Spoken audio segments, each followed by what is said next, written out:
कि अभी मुक्तेश्वरानंद को भेजा गया है दूसरा नोटिस। नोटिस में स्वामी के बग्गी का जिक्र है। बग्गी को लेकर संगम तट पर जाने की मनाही है। ऐसे में उनको इसीलिए नोटिस भेजा गया है, ऐसी खबर आ रही है। अभी मुक्तेश्वरानंद को भेजा गया है ये दूसरा नोटिस। नोटिस में बग्गी का जिक्र किया गया है जो संगम तक ले जाने में जिसको मनाही है। बग्गियों को साधु और संत संगम नोस तक नहीं ले जा सकते और बग्गी में ही वो आगे बढ़ रहे थे स्नान के दिन। और अजय दुबे अब हमारे साथ जुड़ रहे हैं सीधे प्रयागराज से। चलते हैं सीधे अजय के पास। ये दूसरा नोटिस और अब बग्गी को लेकर अजय ये तमाम विवाद जो सामने आ रहा है और अब लग रहा है कि इस नोटिस का जवाब भी उन्हें देना होगा। वो सारी चीजें अभी मुक्तेश्वरानंद उस दिन करते दिखाई दिए जो उन्हें नहीं करना चाहिए था या पर जिस पर पाबंदी थी। बिल्कुल, देखिए वो नोटिस और उसका जवाब भी अभी मुक्तेश्वरानंद की तरफ से दिया जा चुका है। उस जवाब में उन्होंने ये कहा है कि ना तो घोड़े थे ना तो पहिया था, तो बग्गी की कोई बात नहीं। पर चर्चा में पूरे माघ मेले में कोई है तो वो अभी मुक्तेश्वरानंद शंकराचार्य का विवाद, उनकी तरफ से कहा गया बाबर अकबर वाला बयान। तो अब जवाब में जो कहा जा रहा है मुख्यमंत्री ने इशारे इशारे में कालनेमी बोला, किसके लिए बोला ये चर्चा है। और साधु संतों में भी इस माघ का जो सबसे बड़ा श्रृंगार है, सनातन की सबसे बड़ी जो नींव है, बुनियाद है, वो ये साधु संत है। और इनके बीच में अगर किसी की चर्चा है तो चर्चा इसी मुद्दे की है। महाराज जी, जो कहा शंकराचार्य जी ने योगी जी और महाराज बाकी बात करते हुए कि अकबर है बाबर है, इस पर क्या देखते हैं आप? ऐसा है कि ये जो शंकराचार्य की मीटिंग है अथवा कोई साजिश है, ऐसा कुछ नहीं है। ये सब ढकोसलेबाजी है। ठीक है, योगी जी को बदनाम करना है, मोदी जी को बदनाम करना है। ये सपाई ऐसे ऐसे राजनीति रोटी सेक रहे हैं और बाकी ऐसा कुछ नहीं। मेला की व्यवस्था बिगाड़ रहे हैं। अपने बैरागी साधु कितना अच्छा स्नान किया, कितना शांतिपूर्वक स्नान किया, बढ़िया। अमावस्या बीत गई, बसंत भी आ गई, आज बसंत भी बीत रही है। ठीक है, लेकिन ये जो शंकराचार्य 3 दिन से जो है पूरे भारत में फैला रहा है, ये ढकोसलेबाजी है, ये व्यवस्था बिगाड़ता है। ये व्यक्तिगत कुंठा है क्या? मुख्यमंत्री योगी आदित्यनाथ से कोई व्यक्तिगत कुंठा लगता है? बिल्कुल है। ये हमेशा जो है मुख्यमंत्री जी के विपक्ष बोलते रहे। हम लोग मोबाइल में देखते हैं, टीवी में देखते हैं, हर जगह चैनल में देखते हैं। हमेशा जब भी कोई चर्चा होती है तो मोदी जी की बुराई, योगी जी की बुराई। अरे योगी जी तुम्हारा क्या लिए हैं, मोदी जी तुम्हारा क्या लिए? क्या लगता है साधु संत क्या अब 2 हिस्सों में बट गए क्या? देखिए, शंकराचार्य कांग्रेस का मजीरा बजावे, समाजवादी का ढोल रे, शंकराचार्य का खुलगा पोल रे, शंकराचार्य का खुलगा पोल रे। महाराज जी, आपने योगी जी को हिमाऊ बताए, अब होगा हल्ला बोल रे, शंकराचार्य का खुलगा बोल रे, शंकराचार्य। तो इस पूरे विवाद पर लग रहा है अजय, वहां प्रयागराज में हर एक साधु संत की अपनी राय है और वो किस तरह से इस विवाद को देख रहा है अजय उसे समझने की कोशिश कर रहे थे। अजय, आप हमारे साथ बने रहिए क्योंकि जो अगली खबर है वो भी इसी से जुड़ी हुई है। अभी मुक्तेश्वरानंद पर अखिलेश यादव का पोस्ट है, किसी को स्नान से नहीं रोके कह रहे हैं अखिलेश यादव। सनातनी सरिता को ना रोके, बीजेपी जाए तो सरकार संस्कार बच पाए। तो ये नया पोस्ट आया है अखिलेश यादव का।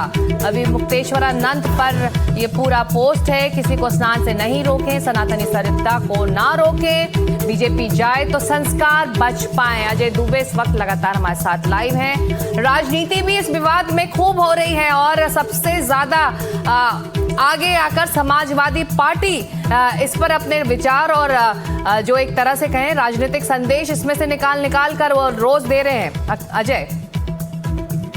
अजय से हम बात करने की कोशिश करेंगे। जो अजय से हम पूछना चाह रहे थे, जो ये एक नया ट्वीट आया है अभी मुक्तेश्वरानंद पर, अखिलेश यादव का ये पोस्ट आया है, किसी को स्नान से नहीं रोके कह रहे हैं अखिलेश यादव, सनातनी सरिता को ना रोके, बीजेपी जाए तो संस्कार बच पाए। तो इसको लेकर राजनीति लगातार तेज हो रही है। ये सुन लेते हैं अखिलेश यादव को। जो लोग आज तक रामलला का मंदिर में दर्शन नहीं करने गए, काशी विश्वनाथ बाबा और मथुरा में दर्शन करने नहीं गए, वो आज धर्म की, सनातन धर्म की बात कर रहे हैं। जिन्होंने हमेशा सनातन धर्म का अपमान किया हो, कोई कोरोना कहता है, कोई मलेरिया कहता है, कोई डेंगू कहता है, ऐसे लोग आज सनातन के रक्षक बनकर आ रहे हैं। मैं समझता हूं कि इनका एक ही लक्ष्य है, योगी जी और मोदी जी। और योगी जी मोदी जी जनता के समर्थन से भी बहुत समय तक नहीं जाने वाले। 2047 का जब विकसित भारत बनेगा उसी के बाद कुछ हो सकता है। इतना बड़ा हिंदुओं का धर्म गुरु शंकराचार्य अगर भाजपा के मुख्यमंत्री को ऐसी बात कह रहा है तो उसके बाद मुख्यमंत्री को एक दिन भी सत्ता में रहने का कोई नैतिक अधिकार नहीं रह गया है। शंकराचार्य जी पिछले कई दिनों से धरने पर बैठे हैं।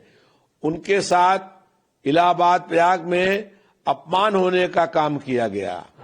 ऐसी हालत में आज तत्काल प्रदेश के मुख्यमंत्री को अपने पद से इस्तीफा देना चाहिए। काल नेमी कौन, इसको लेकर अब विवाद गर्मा रहा है। इस बीच प्रयागराज प्रशासन से अलग केशव प्रसाद मौर्य का बयान आया है। पूज्य शंकराचार्य जी को प्रणाम, किसी संत का अनादर नहीं, अनादर के आरोपों की जांच होगी, ये कह रहे हैं केशव प्रसाद मौर्य। आइए सुन लेते हैं। जी शंकराचार्य जी के चरणों में प्रणाम करते हैं, प्रार्थना करते हैं, स्नान करें। सर उनका आरोप है कि मतलब हमको निशाना बना करके नहीं, जिन लोगों ने भी किया है उसकी जांच करके, जो उनकी जांच करके जो भी किसी भी पूज्य संत आचार्य को, शंकराचार्य जी को, किसी भी संत का भी अनादर हमारे यहाँ करने का वो नहीं है। अगर कोई ऐसा किया होगा जांच करके कार्रवाई करेंगे, लेकिन उनके जो भी ऐसा किया है उसकी जांच करके कार्रवाई करेंगे। लेकिन अभी पहला ये है, भगवान शंकराचार्य जी के चरणों में प्रार्थना करता हूँ कि वो अपना जो भी विरोध है उसको समाप्त करके संगम स्नान करके मिले। तो अनादर के आरोपों की जांच होगी, कह रहे हैं केशव प्रसाद मौर्य। इस बीच अवि मुक्तेश्वरानंद पर आरएसएस प्रचारक इंद्रेश कुमार और अखाड़ा परिषद के अध्यक्ष रविंद्र पुरी का भी बयान आ गया है। प्रयागराज के अंदर ही नहीं, माघ मेला सारे देश के अंदर मनाया जाता है और किसी ने थोड़ी बहुत शरारत करने की कोशिश की तो उसको कोई फल नहीं मिला, सब अच्छा नहीं मिला। क्योंकि जहाँ देवताओं का वास रहता हो और मानवता का वास रहता हो, वहाँ शैतान और राक्षस ताकतें ज़्यादा देर चलती नहीं। तो इसलिए कुछ लोग कहते हैं कि वो सरकार और सरकारी व्यवस्थाओं के खिलाफ खड़े होना ये उनके स्वभाव में आ गया। तो हम सनातनियों को आपस में लड़ाना चाहते वही कालनेमी है। मुझे बहुत दुख हुआ जब हमने अब शंकराचार्य जी महाराज को देखा कि मोबाइल पे बात कर रहे हैं कि भाई मैं लगा हूँ, मैं युद्ध कर रहा हूँ, मैं अभिमन्यु बना हूँ। मैं पूछना चाहता हूँ महाराज जी, ये कौन सा महाभारत का युद्ध हो रहा है? अरे ये तो उत्तर प्रदेश है जिसको योगी जी ने उत्तम प्रदेश बनाया। ये प्रयागराज है, ये कुरुक्षेत्र नहीं है। कुरुक्षेत्र हरियाणा में है, वहाँ युद्ध हुआ था। ये प्रयागराज है। आप ऐसी भाषा का प्रयोग ना करें। और मैं ये कहना चाहूंगा, इस समय जितने भी हमारे काल नेमी है सब सक्रिय हो गई है। कैसे संतों में फूट डाले, कैसे स्नातियों में फूट डाले और कैसे उनका जो फायदा हो, इसीलिए हमें बचना होगा। और जितने भी हमारे सनातनी है मैं सबको आह्वान करता हूँ, मैं सबसे निवेदन करता हूँ कि हमें एक रहना पड़ेगा, एकजुट रहना पड़ेगा। हमें ऐसे कालनेमियों से दूरी बनानी पड़ेगी।